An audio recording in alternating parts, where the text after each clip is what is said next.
ஆசிரியர்களுக்கு நியமன தேர்வில் தேர்ச்சி பெற்ற ஆசிரியர்களின் சார்பாக இந்த காணொலியை சமர்ப்பிக்கிறோம்.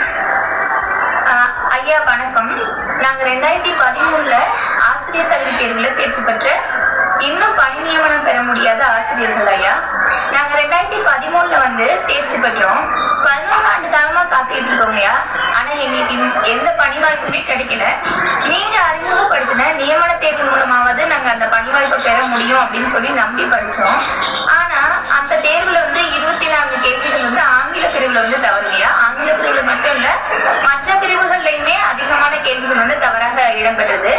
இதன் மூலமா என்ன பண்ணாங்க அப்படின்னா, இந்த 24 கேள்விகளுக்குமே மதிப்பெண் வழங்கிட்டாங்க. இந்த 24 மதிப்பெண்களை எல்லா தேர்வர்களுக்கும் கொடுத்ததுனால ஒரே மதிப்பெண்ல அதிக ஆசிரியர்கள் இடம்பெற்றிருக்காங்க.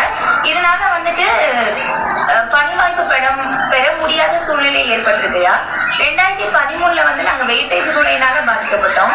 இப்ப வினாத்தாள் தவறு அப்படின்றதுனால பாதிக்கப்பட்டிருக்கோம். ஏதோ ஒரு முறையில பாதிக்கப்பட்டுட்டேதான் இருக்கமே தவிர எங்களால பணி வாய்ப்பு அப்படின்றத பெறவே முடியலையா இப்ப வரைக்குமே. 2013 டெட்ல மட்டும் தேர்ச்சி பெற்ற ஆசிரியர்களுக்கு 20,000க்கும் மேற்பட்ட ஆசிரியர்களுக்கு பணி நியமனம் கொடுத்தாங்க. வெறும் டெட்டை மட்டுமே பாஸ் பண்ண ஆசிரியர்களுக்கு கொடுக்கும்போது உங்களோட ஆட்சியில அறிமுகப்படுத்தின நியமன தேர்வுலையும் நாங்க தேர்ச்சி பெற்றிருக்கோம். டெட்லையும் தேர்ச்சி பெற்று நியமன தேர்வுலையும் தேர்ச்சி பெற்றிருக்கோம். அப்ப 2 தேர்வுகளையும் தேர்ச்சி பெற்ற எங்களுக்கு நீங்க பணி வாய்ப்பை வழங்கணும்னு தாழ்மையோட கேட்டுக்கிறோம்யா. 2 நாட்களுக்கு முன்னாடி நாங்க ஒரு நாளிதழ்ல ஒரு செய்தி படிச்சோம்யா. அதுல நம்ம முதல்வர் ஐயாவோட சாதனையினால இந்தியால தமிழகம் கல்வியில முன்னணியில இருக்கு அப்படின்னு சொல்லியிருந்தாங்க. அதுல பள்ளி மேலாண்மை குழு மூலமாக, அதாவது ஏழை எளிய மாணவர்களுக்கு கல்வி பாதிக்கப்படக்கூடாது ஆசிரியர்கள் இல்லாத காரணத்தினால, அதனால பள்ளி மேலாண்மை குழு மூலமாக 14,019 ஆசிரியர்களை நீங்க நியமனம் செஞ்சு அதன் மூலமா ஏழை எளிய மாணவர்களுக்கு கல்வி கொடுத்ததன் மூலம் தமிழகம் இந்தியாவில முன்னணியில இருக்கு அப்படின்ற மாதிரி நீங்க சாதனை படிச்சதா வாழ்த்துக்கள் சொல்லி படிச்சோம்யா. அந்த காலி பணியிடங்கள் அது இல்லாம இந்த வருடம் ஓய்வு பெறக்கூடிய ஆசிரியர்களோட காலி பணியிடங்கள், இதை எல்லாத்தையுமே நீங்க நினைச்சீங்க அப்படின்னா நியமன தேர்வுல தேர்ச்சி பெற்ற அனைத்து ஆசிரியர்களுக்குமே பணி வாய்ப்பு அப்படின்றத வழங்க முடியும்யா.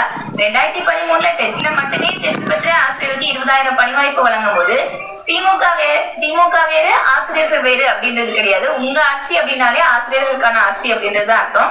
அப்படி இருக்கும்போது நீங்க அறிமுகப்படுத்தின நியமன தேர்வுல நாங்க தேர்ச்சி பெற்றுக்கோம்யா. சோ தேர்ச்சி பெற்ற எல்லாத்துக்குமே நீங்க பணி வாய்ப்பு வழங்குனீங்க அப்படின்னா ரொம்ப மகிழ்ச்சியா இருக்கும்யா. அடுத்து ஒரு 3 நாட்களுக்கு முன்னாடி ஒரு சமூக ஊடகங்கள்ல ஒரு செய்தி பார்த்தோம்யா. அது என்ன அப்படின்னா, மனைப்பட்டா, காலி மனைப்பட்டா, அதாவது வீட்டு மனைப்பட்டா வாங்குறதுக்கு கிராம உதவியாளர் விஓ அதிகமா லஞ்சம் வாங்கினதா, அதுல ஒரு சாதாரண மனிதர் பாதிக்கப்பட்டதுக்கு நீங்க நடவடிக்கை எடுத்த மாதிரி ஒரு காணொலியை நாங்க பார்த்தோம். ஒரு சாதாரண சாமானியருக்கே நீங்க இவ்வளவு நடவடிக்கை எடுக்கும் போது நாங்க ஆசிரியர்கள் வேறு திமுக வேறுன்றது கிடையாது. சோ நீங்க எங்களையும் நீங்க எங்களோட காணொலியையும் பார்த்து ஒரு தக்க நடவடிக்கை எடுத்தீங்கன்னு நம்புறோங்க. இதன் மூலமா நாங்க என்ன நம்பிக்கையோட காத்திட்டு இருக்கோம் அப்படின்னா,